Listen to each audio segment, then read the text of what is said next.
역대하 19장을 보시면 어제 본문이죠. 1절부터 3절까지에 보면 여호사밧의 잘못을 예후 선지자가 꾸짖는 이야기가 나옵니다.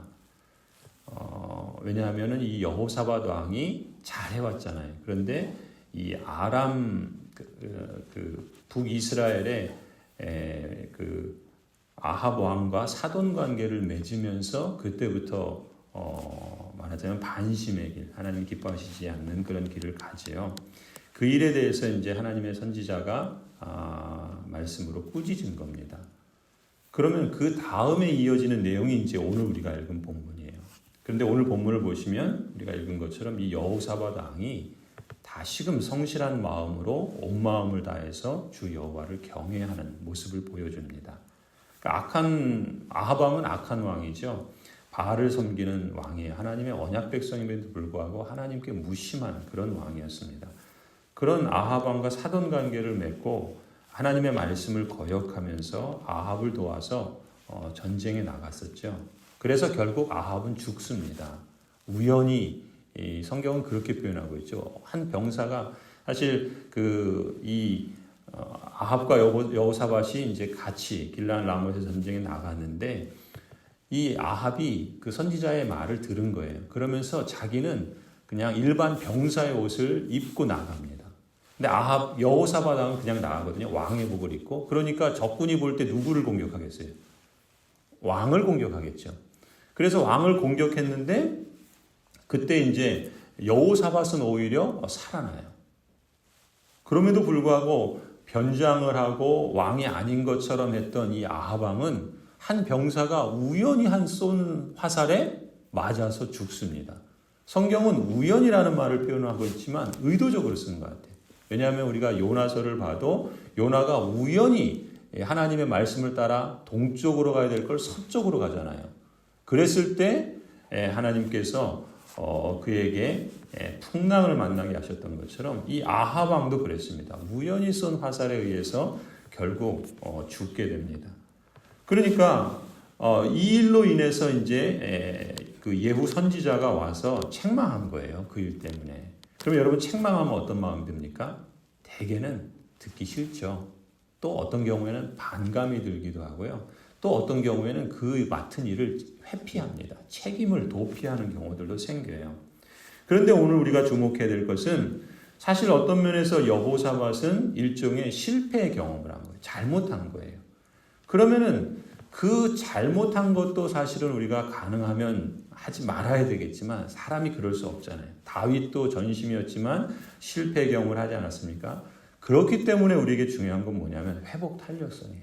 잘못했을 때 다시금 하나님께 돌아가려는 마음이 중요합니다. 그리고 그렇게 살려고 하는 것이 중요하죠.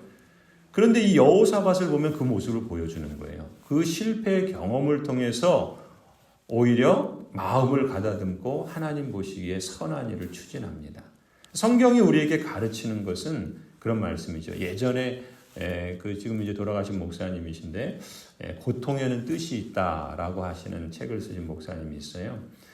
그런 것처럼 성경은 우리에게 교훈합니다. 인생이 특별히 하나님의 언약 백성이라 할지라도 실패를 경험할 때가 있는데 그 실패와 또 그로 인한 고통은 오히려 우리를 성장하게 할 수 있는 기회도 될 수 있다는 거예요.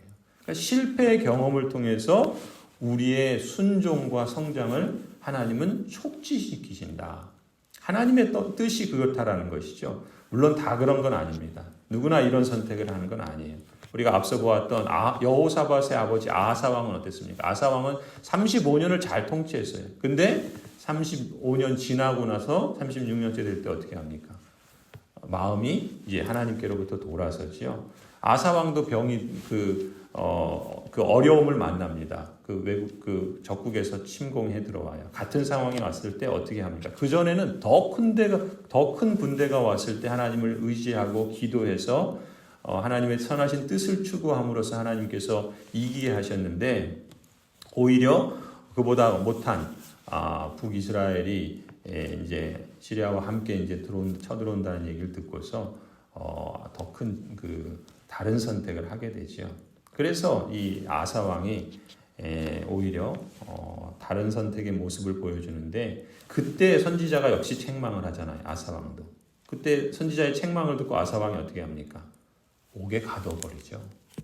말을 듣지 않습니다. 하나님의 말씀을 귀담아 듣지 않아요. 오히려 반발을 합니다. 그래서 결국 이 아사왕은 39년에 병이 들고 2년 만에 죽죠. 그러니까 실패를 경험했을 때 어떤 선택을 하느냐라는 것이 참 중요할 수 있습니다. 실수하고 죄를 범할 수 있지요. 그러나 그 이후에 지금 이 오늘 본문에서 여호사밧은 그 아버지처럼 실패를 오히려 더 반복하지 않고 성장의 기회로 선택했던 것을 볼 수 있습니다. 오늘 본문에 보면 그럼 어떻게 여호사밧이 하나님과의 관계를 회복하고 돌아갔는가, 또 어떤 방식으로 재건을 시도하는가. 먼저 4절을 보시면요. 4절을 보면 어떻게 합니까? 여호사밧은 예루살렘에 살면서 부엘세바에서부터 에브라임 산간 지역에 이르기까지 민정을 살피러 다녔으며 백성들을 주 그들의 조상의 하나님께 돌아오게 하였다.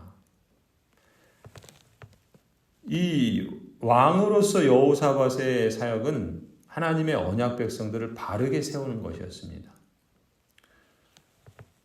근데 지금 이 여호사밧은 그 일을 언제 하냐면 자신이 실수하고 책망을 들었을 때 합니다. 그러니까 그 일을 회피하거나 저항하기보다 또 도피하기보다 그 실패의 자리를 변화의 기회로 삼아요.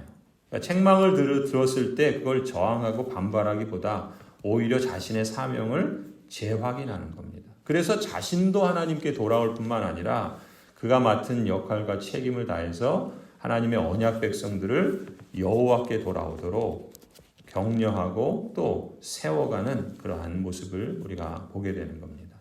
또 한 가지 이제 보시면은 이 여호사밧이 시도하는 두 번째 재건의 모습은 뭐냐면 이 신명기는 항상 하나님의 언약 백성의 삶의 표준이에요. 우리도 이 신명기를 잘 읽는 게 되게 중요합니다. 왜냐하면 신명기는 구약 성경의 보물과 같은 말씀입니다. 그래서 하나님의 언약 백성이 어떻게 하나님의 약속의 땅에 들어와서 살 것인가를 말하는 거예요. 오늘 우리가 하나님의 언약 백성인데 우리가 언약 백성으로서 지금 이미 하나님 나라에 들어와 있잖아요. 하나님 나라의 초대를 받았잖아요. 이 땅에 살지만 하늘에 속한 사람으로 살아가잖아요. 그럼 어떻게 살 거냐는 거죠. 그 표준이 바로 신명기 말씀인 거예요. 그런데 이 여호사밧 왕도 이 신명기 16장 18절 19절 말씀을 따라서 재판관을 세워요. 먼저는 5절에 보시면은 이렇게 말하죠. 그는 또 온 유다의 요새화된 성읍의 재판관들을 임명하여 세웁니다. 그러니까 온 유다 사람들 그 성읍에 말하자면 이 말은 일상생활 속에 하나님의 언약 백성들의 일상생활 속에 재판관을 세우는 거예요.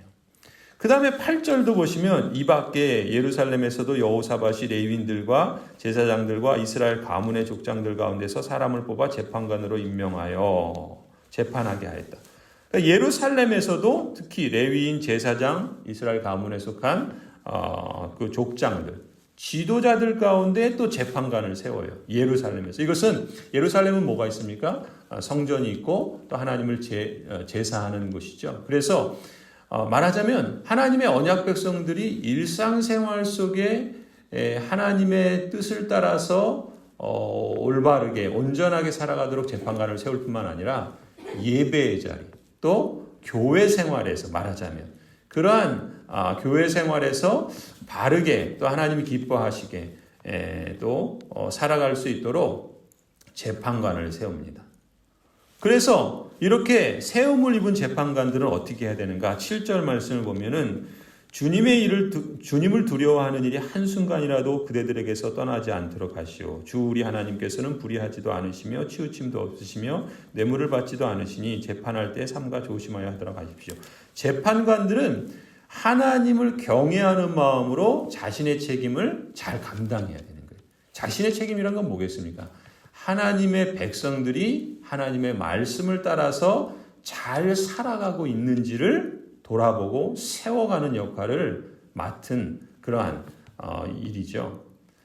그 다음에 6절 앞을 보시면은 거기에 뭐라 그럽니까? 그대들이 하는 재판은 단순히 사람을 기쁘게 하는 것이 아니라 그대들이 재판할 때 그대들과 함께 계시는 주님을 기쁘시게 하는 것임을 명심하십시오. 그 맡은 역할들을 책임을 다해야 되는 이유는 어디에 있냐면 사람에게 잘 보이라는 게 아니에요. 사람을 기쁘게 하는 데 있는 게 아니에요. 그러니까 재판은 하나님을 기쁘시게 하는 데 있는 거예요. 하나님을 기쁘시게 하는 데에는, 그러니까 재판은 뭡니까? 잘못을, 잘한 것과 못한 것을 분별하고 잘한 것을 세워가는 것이잖아요. 못한 것을 책망하는 거잖아요. 그 하나님을 두려워하는 마음으로 해야 되는 거예요. 사람을 기쁘게 하다 보면 어떻게 합니까? 사람 눈치 보면서 해야 돼요. 그러면 제대로 할 수가 없어요. 또 사람들에게 뇌물을 받거나 또 사람들에게 편파적으로 행하면 하나님께서 그 재판관을 세운 목적을 제대로 이루지 못하는 거예요. 그러면 그 재판관이 하나님으로부터 책망을 듣겠죠. 그러면 그 백성도 하나님으로부터 책망 듣는 건 당연한 거 아니겠습니까? 그러니까 지금 그 하나님의 그 책임을 맡은 재판관, 말하자면 지금 하나님의 언약 백성들 가운데 교회에 누구를 세웁니까? 목사와 장로와 안수집사와 권사와 직분자를 세운다고 그랬잖아요. 그 직분자들이 해야 되는 역할이 무엇이냐면 바로 이런 자세인 거예요. 사람을 기쁘게 하는 데 있는 것이 아니라 하나님을 기쁘시게 하는 사역을 감당하는 거예요. 그리고 그 역할들을 통해서 뭘 해야 합니까? 하나님의 언약 백성들이 하나님의 말씀을 따라서 살아가도록, 엉뚱한 우상을 숭배하거나 아합과 같은 그러한 그릇된 길을 쫓아가지 않도록 그 역할들을 잘 감당하는 것이 귀한 일이었습니다. 그것이 사실은 이 언약 백성들의 공동체에 필요한 일이고 그것이 재건의 길이었고, 여호사밧 왕이 언제 합니까? 실패를 경험한 후에 오히려 다시 하나님께 마음을 들이며 이 일을 감당합니다. 그래서 9절을 보세요. 여호사밧 왕은 재판관들에게 이렇게 명령을 내립니다. 그대들은 이 일을 주님을 두려워하는 마음으로 성실하게 온 마음을 다해 수행해야 하오. 이것이 우리 지도자들과 또 우리 교회가 힘써야 될 재건의 원리입니다. 주님을 두려워하는 마음, 주님을 경외하는 마음이죠. 또 성실함, 또 온 마음을 다해. 개역개정 성경에서는 이것을 진실과 성심을 다하여 여호와를 경외한다, 이렇게 표현하고 있어요. 진실과 성심을 다하여 여호와를 경외한다. 주님을 두려워하는 마음으로 성실하게 온 마음을 다하여 우리가 수행해야 할 것입니다. 하나님 앞에서 우리가 늘 살아가고 있기 때문에 우리 양심을 따라서 하나님이 보실 때 부끄럽지 않은 삶을 살아가고자 힘써야 됩니다. 목사인 저도 그렇고요. 또 교회 지도자들도 그렇고 모든 언약 백성인 성도들도 마찬가지라 봅니다. 진실과 성심을 다하여 여호와를 경외하는 것. 사람을 기쁘게 하려고 하는 것이 아니라 하나님을 기쁘게 하시기 위해서. 그러면 놀라운 건 뭡니까? 하나님을 기쁘시게 하기 위해서 살아가면 사람도 만족스럽게 됩니다. 근데 우리는 늘 거꾸로예요. 사람을 기쁘게 하다 보니까 하나님을 기쁘시게 하지 못하니까 결국 사람도 기쁘게 하지 못할 뿐만 아니라 자신도 망하는 길을 갑니다. 하나님의 나라와 의를 구하면 하나님께서 우리에게 복을 주시는데 보통 자신의 우선순위와 자신의 삶에 자신의 복을 추구하다 보니까 하나님의 나라와 의는 뒷전이 되고 그러니까 복도 못 받아요. 이 순서가, 그러니까 성경은 어떤 면에서 우리에게 일관된 그런 삶의 원리들을 가르치고 있어요. 우리가 이렇게 진실과 성심을 다하여 여호와를 경외할 때, 여호와를 두려워하는 마음으로 성실하게 온 마음을 다하여 수행해 갈 때 하나님께서 어떻게 우리를 대하시는가? 11절 끝에 한번 보세요. 맨 마지막 줄에 보시면 11절, 주님께서는 공의를 이루는 사람들의 편을 드신다라는 것을 명심하십시오. 공의가 뭡니까? 의라는 말은 관계 속에서 책임을 다하는 것이라 그랬어요.